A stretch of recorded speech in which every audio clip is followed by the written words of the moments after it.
Em, Kula terang niki mun niki ayat pertama tentang masalah-masalah sufi ya. Terus ya ayuhan nasu antumul fuqara napa ilallah. Kamu itu kalian semua itu orang yang banget butuh ning Allah taala. Bikuli halin kapan saja. Niku mun jelas gitu terus cara pandang diingatkan iya sa'idibkum ayati napa bi khalqin jadid. Kalian semua harus bayangkan bahwa setiap saat Allah bisa saja menghilangkan kita kemudian mengganti dengan makhluk yang apa? Baru, terus yang lain wa madzalika 'ala Allahi bi'aziz dan itu bagi Allah itu mudah sekali. Nggih kula bolak-balik matur gitu. Terus dalam ilmu hakikat diterangkan manusia itu memberi kontribusi pada pilihannya itu tidak sampai 1%, mungkin tidak sampai. Misalnya kalau orang ditanya kenapa makanan ini enak, ya jawabnya biasanya gampang karena ini sate, kebetulan saya suka sate, terus bilang enak.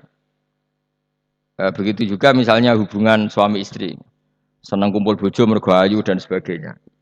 Ya itu yang mudah diomongkan. Tapi misalnya bayangkan kayak pas mangan sate, satenya enak terus gempa. Padahal satenya tetap enak. Kamu ya tetap sehat. Tapi gara-gara gempa menjadi tidak enak. Berarti yang benar kan mangan sate gue enak, syaratnya gak pas garam gempa. Ono syarat meneh, ora konangan sing utangi. Padha kowe ngloni bojomu sing ayu, iku syarat enak iku kudu ora ono gempa.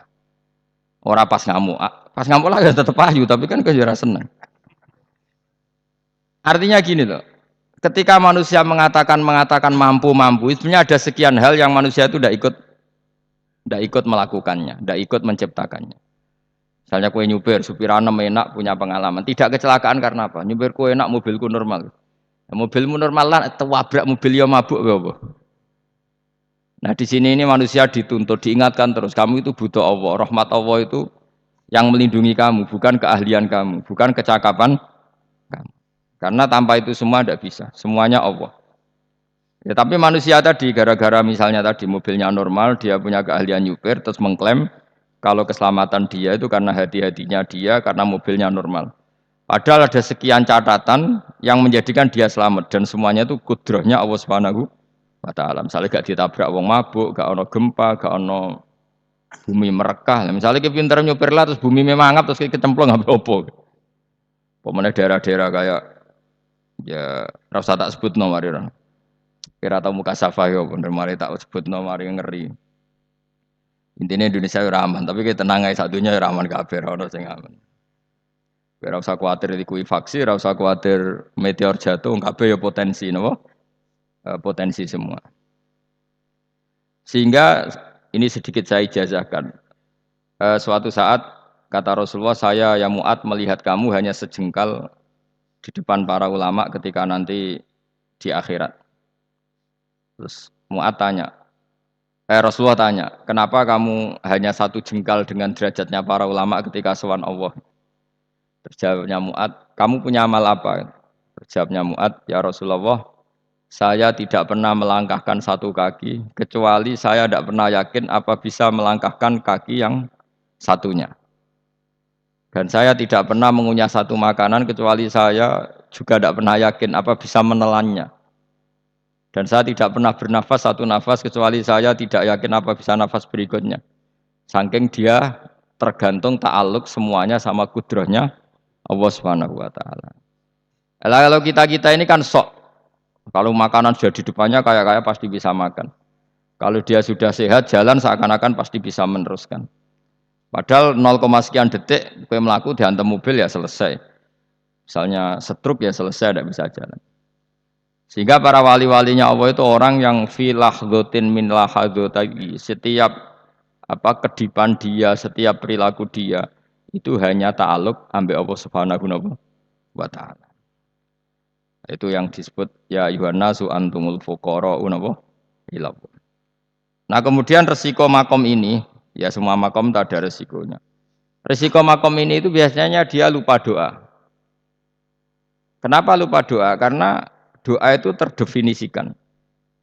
Tak wari ilmu hakikat terus rungokno wis ora paham lah tak ulangno. Ya resiko ilmu saya ingatkan. Ilmu itu kan ada dua. Ada ilmu yang karena didefinisikan. Dan itu akhirnya menjadi masalah. Sebenarnya ilmu itu tidak perlu definisi. Kedua ilmu yang kita rasakan. Misalnya gini, kalau sama saya tanya, kamu pernah nggak minta jadi punya uang banyak? Nggak tanya, pernah nggak minta? Terus artinya minta itu apa? Terus kita mendefinisikan, menengadahkan tangan, bilang ya Allah, saya minta uang banyak, saya minta ingin beli mobil. Itu namanya apa? Nggak jauh saja. Doa kan? Itu kesalahan kita. Kesalahan kita mendefinisikan doa itu misalnya menengadahkan tangan dan memohon dan menyebutkan permohonannya. Permohonannya itu terus disebut doa. Tapi kalau menurut Allah, sistem tubuh kamu yang menghendaki punya mobil, sistem tubuh kamu yang ingin punya uang banyak, reaksi tubuh kamu yang terhinakan karena ditagih orang atau butuh uang. Ini menurut Allah ya sudah kamu itu peminta-minta. Saya ulang lagi ya. Sehingga menurut Allah kamu minta tidak minta ya tetap berstatus peminta, pengemis. Nah, orang-orang yang sudah wusul, meskipun itu kondisional ya, tidak selalu. Itu ya dia pikirannya mengadahkan tangan apa ndak ya sama saja tubuhnya merasa minta. Sehingga dia tidak perlu mengekspresikan minta. Nah, terus orang yang fikih bilang seperti itu tuh sombong, wong kok gak tahu donga. Sebetulnya keliru vonis orang fikih. Bagaimana mungkin dikatakan sombong? Dia reaksi tubuhnya, elemen tubuhnya sebetulnya meminta. Dia tidak berkategori meminta karena ilmu kadung didefinisikan kalau minta itu yang seperti ini. Itu kan lama. Nanti kalau suatu saat Indonesia yang kuasa itu terlalu NU atau terlalu yang tidak NU, lama-lama ada definisi. Misalnya yang dikatakan tahlilan itu apa? Ya bid'ah, Nabi tidak pernah tahlilan. Sahabat gak pernah nahlili Nabi, malah nganyak kanjeng Nabi, Nabi jadi tahlili. Manane tahlilan jalukno sepuro mayit, kanjeng Nabi jalukno sepuro. Sehingga dengan tradisi itu tahlil itu masuk definisi bid'ah. Karena nggak pernah dilakukan sahabat dan para tabi'in. Ya salahnya kamu definisikan. Tapi kalau udah kamu definisikan, sing diarani tahlil, ya maca la ilaha illallah. Terus mungkinkah satu bacaan la ilaha illallah dilarang? Wong ra oleh maca kalimat tauhid. Jadi misalnya tahlil iku nglafadzno kalimat tauhid. Oke tok ya ora ngara iso dilarang, tapi nak tahlil iku mitung dinane mayit kaya Buddha, sangane kriminal. Enak. Ya sudah seperti itu. Makanya banyak orang salah itu karena ilmu kadung didefinisikan. Nah, definisi itu sebenarnya tidak mengikat dalam banyak hal. Ini penting saya utarakan. Ya karena seperti itu. Makanya itu masalah-masalah besar antara kita dan firqah-firqah yang lain, masalah ahli sunnah, terus masalah yang lain-lain. Memang ya sudah seperti itu. Ya saya ulang lagi ya. Ketika Nabi Ibrahim mau dibakar Namrud, itu masyhur cerita itu. Dan kemudian jadi namanya Habib Syah. Habib Syah itu sebetulnya hanya ngutip Habib Abdul Haddad. Jadi syair itu sebenarnya ada di Diwanul Haddad. Apa? Diwanul Haddad. Diwanul Haddad itu syair-syair Abdul Haddad ketika beliau usul, beliau mukasyafah. Terus bagian dinyanyikan Habib Syah terus jadi populer. Saya ulang lagi ya. Tubuh kita, misalnya kamu lapar, perut kamu kan mereaksi minta makan. Andaikan kamu itu Tuhan, kan kamu tahu bahwa perut kamu itu minta makan. Tanpa kita bilang, ya Allah saya minta makan, Allah tahu kalau reaksi tubuh kamu minta makan. Sehingga orang yang tidak minta pun asal makomnya makom yang ikror, mengakui kalau dia butuh, ya namanya sudah minta. Tapi fikih kadang mendefinisikan sing darani minta itu misalnya madhep kiblat terus menengadahkan tangan dan sebagainya. Ya sudah kita sebagai orang pengikut ya yang ikuti fikih, yang ikuti tasawuf sebetulnya itu definisi yang sepihak. Sehingga ketika Nabi Ibrahim mau dibakar Namrud, masyhur itu cerita itu. Beberapa hari mungkin bulan-bulan orang disuruh Namrud cari kayu sebanyak-banyaknya. Ketika kayu sudah terkumpul mungkin satu lapangan, Ibrahim mau dibakar, pegawai Namrud itu bingung caranya nguncalok Ibrahim. Mereka saking gedene napa? Api. Nak diuncaloko adoh iku ratok tengah. Nak diparekno iku kepanasan. Masyhur. Terus setan zaman iku urung akeh dadi ya setan tenan. Saiki kan duplikate sakeh dadi setan ra tau muncul. Wong duplikate wis napa? Akeh. Singkat cerita setan itu muncul pura-pura jadi manusia terus ditemukan manjanik. Manjanik ya semacam ketepil besar yang jadi mana cari kiai-kiai ketepil lu haram mergo penemune setan. Cari ini tapi. Tapi nak manjanik penemune setan itu betul walhasil terus dibikinkan satu manjanik semacam ketepil besar terus Ibrahim dilemparkan ke api. Lewat apa? Ketepil tadi idenya siapa? Setan. Nah ketika di tengah api itu unik. Kata malaikat Jibril datang terus tanya sama Ibrahim, ya Ibrahim apa kamu butuh saya? Butuh. Alakah haja apa kamu punya kebutuhan? Jawab Ibrahim lah, saya tidak punya kebutuhan. Amma ilaika fala, kalau ke kamu ndak lah. Karena kamu makhluk, apapun keren kamu Jibril tetap kamu makhluk. Amma ilaika fala. Ndak maksudnya butuh ke Allah nanti saya nyampaikan. Malah dijawab Nabi Ibrahim, kalau Allah ndak usah kamu sampaikan ya sudah tahu. Gua be Jibril. Oh, nak kowe ditekek tenan. Ya saya ulang lagi, apa kamu punya kebutuhan? Alaka hajal la ama ilaika fala, kalau ke kamu ndak. Ndak maksudnya butuh ke Allah nanti saya sampaikan. Karena Jibril yang mentang-mentang dekat sama Allah dan tukang memberi informasi. Tapi kata Ibrahim, kalau ke Allah tidak perlu kamu, dia sudah tahu. Nah itu terjadi nazmannya Habib Abdul Haddad masyhur itu apa? Hasbi min su'ali ilmuhu bihali. Jadi cukup ilmunya Allah itu menjadikan saya tidak perlu minta. Hasbi min su'ali ilmuhu bihali. Jadi ada kondisi tertentu yang para wali itu, saya ulang lagi, kondisi tertentu yang para wali itu ya tidak minta. Tapi kalau itu ditiru jenengan semua ini jadi keangkuhan. Kenapa? Wes gak ndonga tangane ditenengahkan. No, atine ya ora eling pangeran. Kan akhirnya ra njaluk tenan itu. Jadi aja niru wali-wali. Nah, wali-wali itu kan misalnya tangannya tidak menengadah tapi semua sistem tubuhnya merasa butuh sama Allah. Saya itu pernah ya. Tapi itu kondisional dan saya juga ngulang tidak mesti bisa. Ketika saya umroh itu pernah saya ada satu kondisi itu doa ya di putaran pertama dok. Di putaran pertama saya berdoa ya agak banyak di multazam. Putaran kedua mau berdoa sudah tidak berani lagi. Sampai ke-7. Hari kedua ya tidak berani, hari ketiga agak berani. Nah seperti itu tidak bisa dibuat-buat meskipun saya juga agak ingin. Tapi ya pas itu ya agak bisa. Gara-gara itu korban kitab hikam ya, kitab hikam yang terkenal.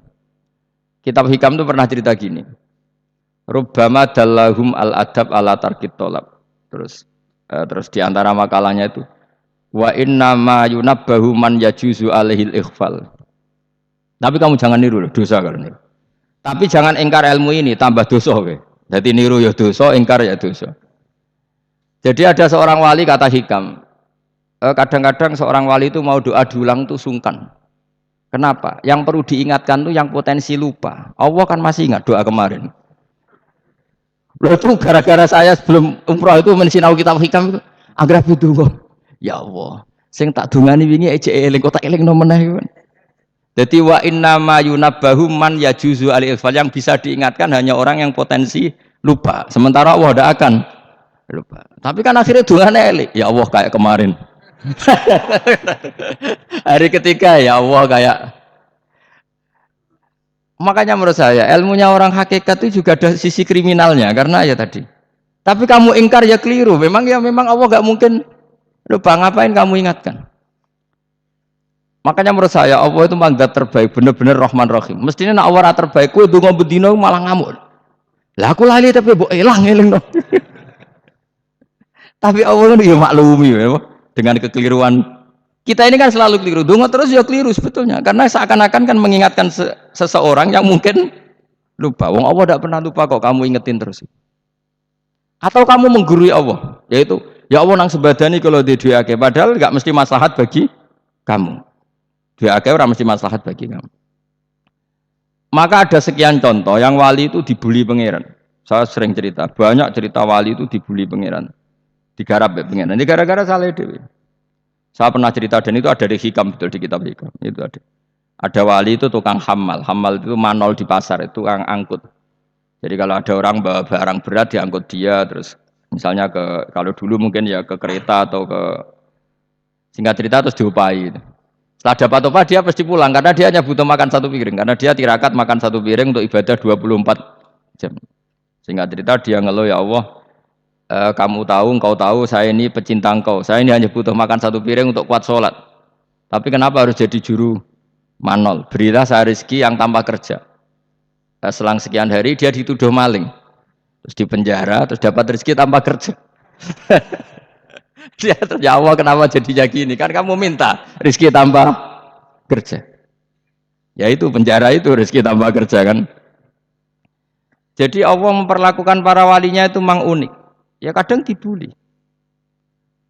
Sehingga dalam cerita-cerita kenabian, kata Qadiyat itu, nggak ada orang yang sering dibully Allah kayak nabinya. Karena nabi itu orang yang dicintai Allah. Jika salah sedikit saja itu, cara pangeran itu, cara kampus itu digarap, pokoknya dipelonco, pokoknya salah sedikit. Misalnya begini, Nabi Yakub itu kan nabi. Dia mungkin nyon sewu gak tersadar nyembelih apa itu anak sapi itu di depan indukannya. Ya beliau mungkin spontan saja, Pak. Kalau kamu yang melakukan pasti tidak ada hukumannya karena Allah tidak pati peduli sama kamu, sudah lah. Artinya gak peduli, salah, pantas saya ora jelas ya gitu. Tapi ini Nabi. Ketika itu terus indukannya sapi tadi, ya Allah, Yakub itu kekasihmu. Saya tidak berani sama dia karena dia kekasihmu. Tapi saya tetap menuntut keadilan.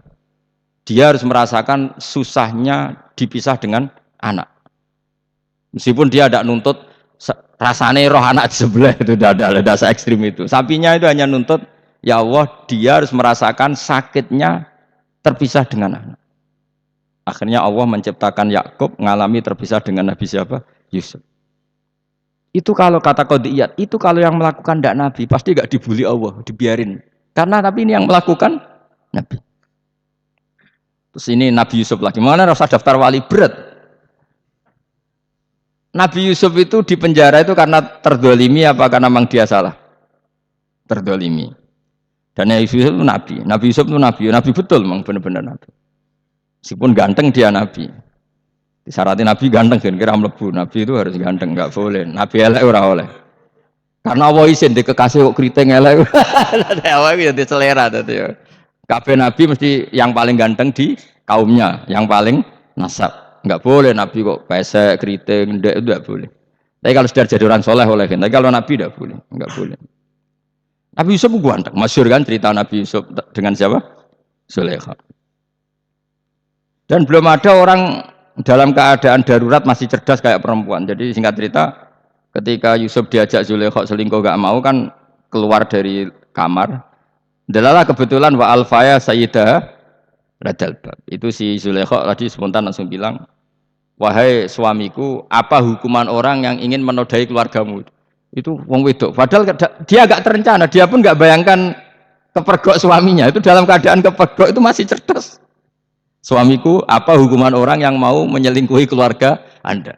Singkat cerita suaminya murka terus Yusuf dipenjara, terdolimi. Ketika di penjara, kemudian Yusuf punya keahlian mentakwil apa? Mimpi. Kan tadi suaminya Zulaikha itu tidak sampai raja ya, kira-kira PM atau menteri lah. Raja itu punya mimpi yang bisa nakwil itu hanya Yusuf.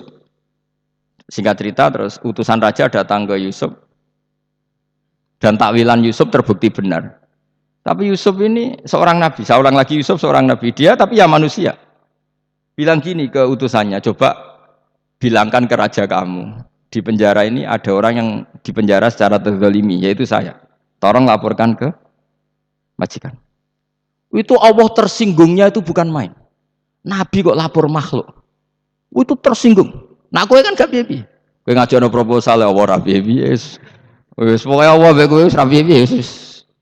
Wong sampean swargane ya ora langsung wae ngono pokoke kira-kira kan sudah gak perlu ditegur.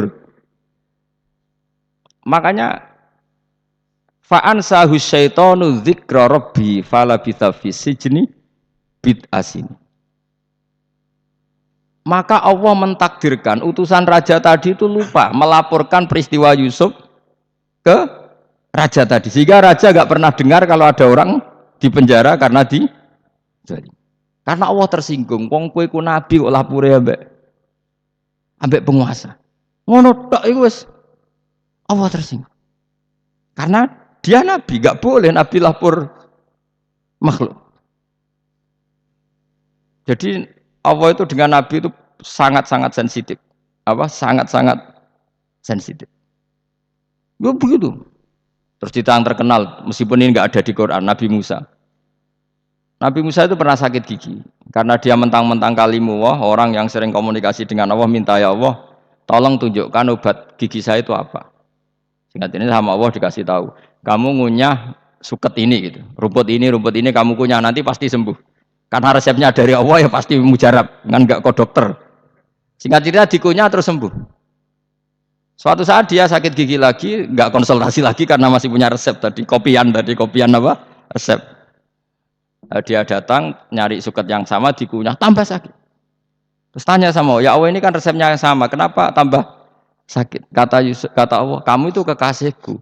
Roh nak sing ngobati ku aku ra suket sembrono.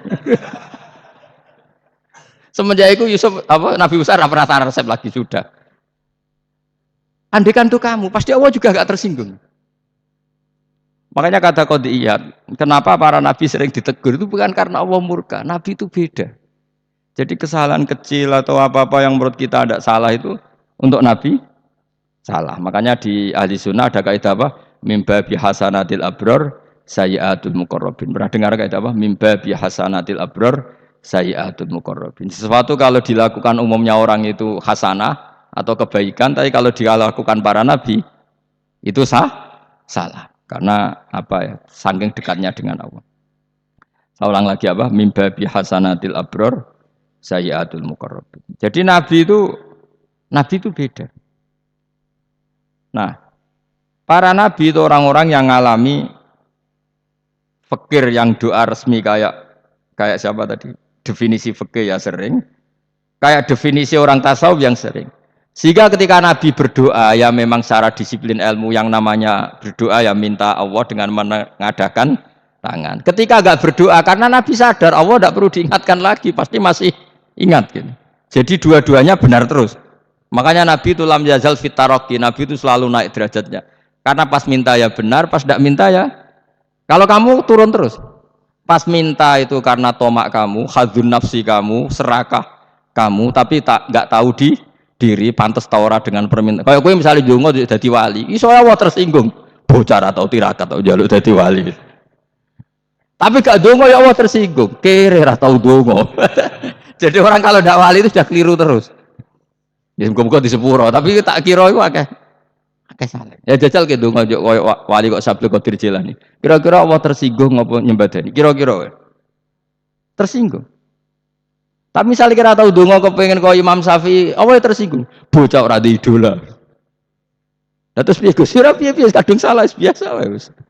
Wis bakat salah no. Bakat salah. Ini sedungane sing gampang gak mesti bener. Rabbana dzalamna anfusana wa lam taghfir lana wa tarhamna lanakunanna minal khasirin. Saya pernah punya kitab dan kitab itu menurut saya luar biasa. Bahkan ketika adu bully itu, adu cara mahasiswa itu kayak pelonconan itu. Nabi sama Nabi pengiran didu dan itu sekali yang satu salah melakukan disiplin ilmu pengiran itu degradasi dan Allah memang mengancam gitu kalau kamu melanggar ini la'ah biton namin diwani nubuah nanti la'am khuan namin diwani nubuah kamu saya hapus dari buku kenabian. Tes-tesannya ya lucu misalnya begini kata Nabi Musa kan ditanya ketika dia khutbah ditanya orang siapa orang paling alim ya Nabi Allah? Sekarang orang paling alim itu siapa? Nabi Musa jawab, saya kan. Ya itu Allah tersinggung karena wong kok mletene ngono. Tapi andai kan Nabi Musa kok jawab Fauzi itu salah, tambah salah meneh. Atau jawab Furuhin malah salah meneh. Tapi jawab Musa yo salah. Saya Gusti, saya kan. Orang paling alim siapa? Saya. Terus Allah memperingatkan Musa, ada seseorang yang lebih alim ketimbang kamu. Coba kamu harus ketemu dia. Terus ketemu singkat cerita ketemu Nabi siapa? Khidir. Terus dalam 3 sesi ini 3 babak ini buli-bulian. Nabi Khidir itu dalam 3 babak ini selalu kelihatan salah. Di antaranya adalah cara sekarang ya mungkin di gonjakno sepeda motor atau perahu kalau dulu, yang menggratisi dia numpangi sepeda motor malah spionnya dicopot gitu. Spionnya dicopot, dirusak. Nabi Musa kan terus sudah digratisin malah ngerusak yang motornya yang apa? Menggratisin. Nabi Khidir masih tenang. Kamu tidak paham. Ya, Nabi Khidir mesti stok kamu tidak paham. Itu kata syurrahul hadis termasuk Ibnu Hajar al Asqalani bilang gini. Setelah itu kedua membunuh anak kecil. Musa tambah marah. Anak yang belum punya dosa kok kamu bunuh sampai 3 kali ada 3 peristiwa. Itu kata syurrahul hadis. Andai kan Musa kok diam tidak protes, maka dia akan disalahkan Allah. Karena dia berarti membiarkan kemungkaran di depan matanya tanpa reaksi. Jadi sebetulnya ketika Musa berontak itu Nabi Khidir, Nabi tenan gitu maksudnya. Jadi itu kan unik. Tapi berontak ya disalahno. Jadi angel sandi tes-tesan dadi nabi ku ya angel. Misalnya kok Nabi Musa itu koyok model santri Jawa Timur. Nabi Khidir salah nggih nderek mawon. Ya ora nabi jero barang mungkar menengae. Berarti yo nabi goblok ngono kira-kira gitu. Maka ya memang Musa harus konsisten seperti itu, harus demo terus gitu. Kayak saya misalnya sebagai kiai fikih, kiai ya harus seperti ini cara mulang saya. Enggak boleh saya misalnya terus anut mulang terus tawadhu semeneng itu ora karu-karuan. Jadi andekan Musa kok tidak protes itu malah salah. Ya memang harus. Dan itu Nabi Khidir dia Nabi tenan ya. Makanya Nabi Khidir akhirnya respect. Tidak ada hati sebaik kamu Musa. Risi itu gak nyaman ketika melihat kemungkaran. Jadi itu sebenarnya poin. Tapi lucunya Nabi Khidir ya nyalan. Takkan dari rasa takok komen takok. Tapi harus disalah no. Ya aku jadi Nabi Musa. Ya jajal. Gaya peristiwa meneh aku tak sabar rata kok bareng. Kok jajal nih. Bareng dijajal ya protes meneh. Bareng protes meneh. Tinggal 1 kali kesempatan. Kowe takok meneh. Wis ora dadi muridku. Dikasih kesempatan lagi, ya proses mana deh numpas. Tapi itu justru itu menjadi kelebihannya Nabi Musa karena syarat seorang nabi adalah al-musaroah ila ingkaril mungkar kata Ibnu Hajar al Asqalani. Syarat seorang nabi adalah secepat mengingkari sesuatu yang mungkar. Enggak boleh.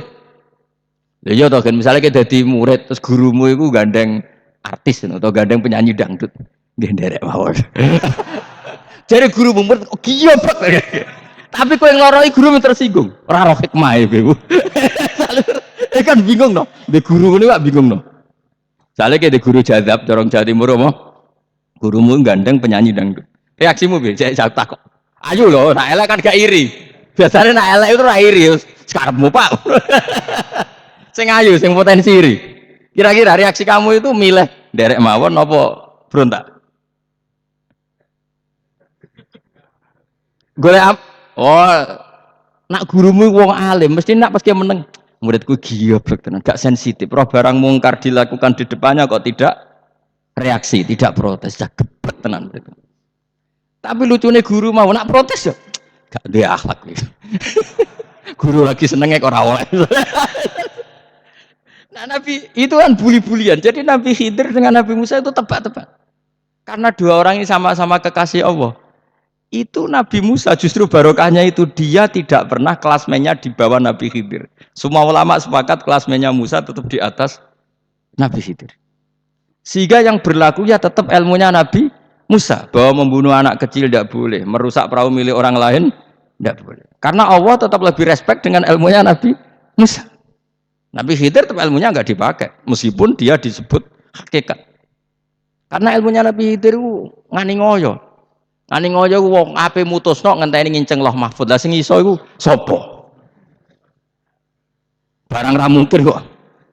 Mulane Nabi Khidir terakhir menutup kalimatnya wa ma fa'altuhu an amri.